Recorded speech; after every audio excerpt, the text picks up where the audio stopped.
havuzu var. Evet. Denizi falan pırıl pırıldır. Ama soğuktur. İyi, soğuk oluşu güzel. Bizim Akdeniz iklimi gibi değil.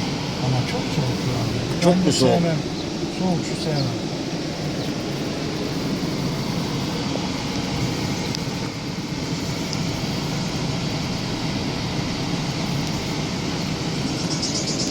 Ne güzel bak, Ağustos böceklerinin sesini görüyor musun? Çık Evet. çık çık çık. He?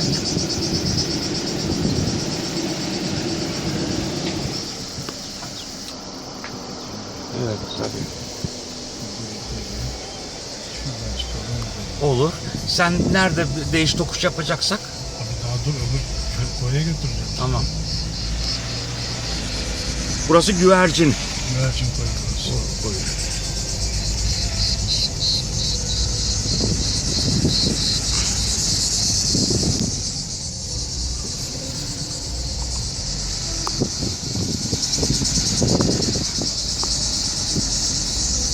Her yol çıkıyor aslında. Evet. Yok, çok güzel ya. Gayet güzel.